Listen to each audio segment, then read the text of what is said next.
Invocação do Mal 4 saiu nos cinemas, encerrando a história do Ed e da Lorraine. Mas será que essa saga teve mesmo um fim? Esse filme dá muitos indícios de que não. Quer saber mais? Vem ver comigo depois da vinheta.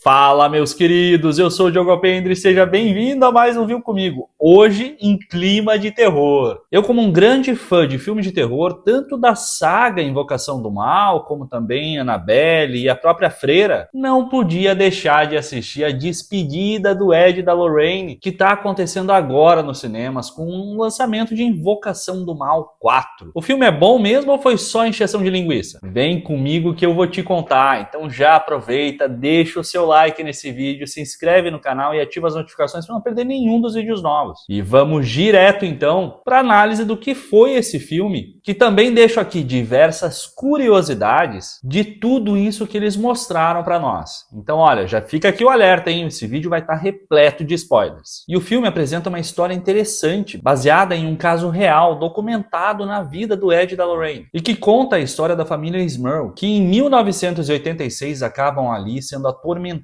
por 3 espíritos que viviam na região onde eles moravam. Não exatamente no lugar onde era a casa deles, mas naquela região. Mas que estavam dormindinho ali e que de alguma forma foram invocados, foram ali escolhidos por um demônio que entra na vida daquela família quando um vô oferece um espelho antigo e quebrado, diga-se de passagem, para sua neta que tinha acabado de ser crismada. E a partir de então, as 8 pessoas daquela família começam a ser atormentadas por esses espíritos. De novo, uma história bem clássica aqui dos filmes Invocação do Mal. Uma família com problemas sobrenaturais e o Ed e a Lorraine vão ajudar. Que coisa mais clássica que isso? Mas aqui, principalmente por ter esse clima de despedida, sendo o último filme, vemos que esse caso tem uma ligação especial com a vida pessoal do Ed e da Lorraine. E para mim, aqui é exatamente o momento onde a história deveria ganhar ainda mais corpo e ficar cada vez mais interessante, mas acaba de alguma forma aqui subestimando o espectador. A história do filme conta que esse mesmo espelho, que chegou aqui até a casa da família Smurl, foi alvo do primeiro caso investigado pelo Ed e pela Lorraine, lá em 1964, quando a Lorraine estava grávida da sua filha, a Judy. E nos flashbacks que contam essa história, nós vemos que foi graças a Lorraine tocar nesse espelho, lá em 64, e que continuou quebrado até o espelho chegar na casa dessa família agora em 86, onde o vovozinho conseguiu ali esse espelho de alguma forma em alguma venda de garagem. A questão aqui é que ao tocar o espelho, a Lorraine entra em trabalho de parto e vai parar no hospital onde esse demônio acompanha ela, querendo o bebê dela, querendo ali a Judy. E ali nesse parto a Judy nasce morta e fica praticamente 1 minuto morta, enquanto a Lorraine e o Ed ali ficam em orações, e que com isso ela acaba de alguma forma voltando à vida. Enquanto nós vemos ali naquele hospital a luz acabar e tudo que é possível acontecer para dar ainda mais dramaticidade e tensão naquela cena, naquele momento, acaba acontecendo, mesmo o momento já sendo tenso por si só. Depois disso, os Warren se preocupam ali mais em criar a sua filha e deixam esse caso totalmente para lá. Ou seja, ao longo de todo esse tempo, esse espelho ficou em off total. E assim, o que conhecendo tanto o Ed quanto a Lorraine não faz tanto sentido. Não parece ser algo que eles fariam. Mesmo eles, ao longo desse mesmo filme, tentarem ali de alguma forma estabelecer que graças a um problema cardíaco do Ed, eles estão recusando todos os casos e pedidos de ajuda que aparecem. Na minha opinião, é meio que forçar uma barra. Porque nos outros 3 filmes dessa saga, vemos a responsabilidade que os dois colocam, um no outro ali, em ajudar as pessoas, custe o que custar. Me parece meio ilógico eles abandonarem esse caso lá de 64 e nunca mais, mesmo enfrentando nesse meio tempo tantas coisas piores, nunca mais terem falado nesse assunto, nem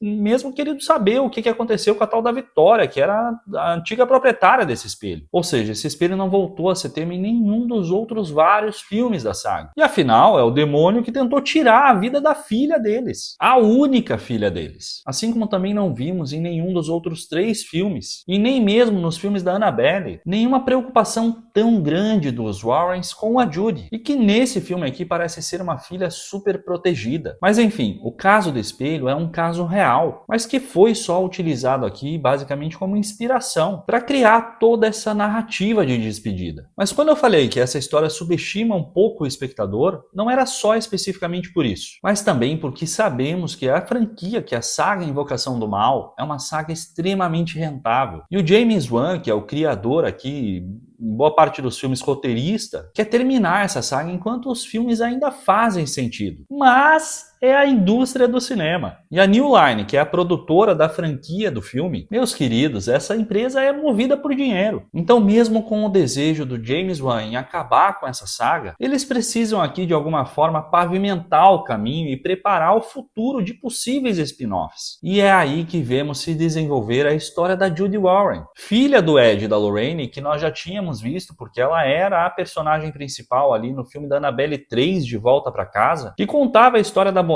que tocou o terror ali na sala de artefatos da família Warren, durante uma viagem que o casal fez, deixando ali a Judy com uma babá, e com ela e as amigas tentando lidar de alguma forma com uma porrada de espíritos que já viveu, que já atormentou a história dessa família. E no Annabelle 3, a Judy demonstrou que não só herdou os dons da mãe, mas que também tinha tudo para seguir os passos dela no futuro. Mas aqui nesse filme eles colocam ela, principalmente no início, como uma pessoa fragilizada e atormentada pelos espíritos, e que não sabe, não faz ideia de como lidar com esse dom, tentando ignorar eles a qualquer custo, e meio que ignorando o fato da possível evolução que ela teria ao longo da sua vida, depois dos acontecimentos que nós vimos em Annabelle 3 e crescendo na casa dos Warren. Embora aqui nesse filme eles criem uma relação dela com a Annabelle e como ela mantém os traumas do que houve no filme Annabelle 3. Inclusive, olha, as aparições da Annabelle nesse filme, dado o histórico que a própria Judy tem com ela no passado, são impecáveis. Não só a nível de sustos, mas também são cenas bem inteligentes. Mas como não vimos a fase da Judy, desse momento depois do Annabelle 3 até agora, até o presente, que acontece ali em 86, eles criam essa ideia de que ela ignorou esse dom a vida toda, deixando bem previsível que no fim ela vai ter que aceitar que tem esse dom e aprender a utilizar ele, abraçando essa capacidade, não só para ajudar no caso em que esse filme foca, mas também abrindo espaço para os possíveis futuros spin-offs, deixando a história aqui com um fim meio que previsível, mas ainda assim muito gostosa, muito interessante de assistir. E o problema aqui é que como eles precisam abrir essa porta e criar o caminho para possíveis futuros filmes, que provavelmente seriam numa saga paralela, e embora ainda eles sinalizem no início do filme a dificuldade que é envolver os jovens daquela época em temas relacionados ao sobrenatural, sem cair, por exemplo, nas loucuras dos caça-fantasmas, já somos apresentados também de que o filme vai tratar desse tema de passagem de bastão. E aí é sim como eles nos subestimam, criando praticamente cópias iguais do Ed e da Lorraine, apresentando a Judy como nova Lorraine e o Tony como um novo Ed. E o Tony, o ator que faz o Tony, podia muito bem fazer ali o sósia do Jeremy Renner em qualquer filme da Marvel, mas apresentando nitidamente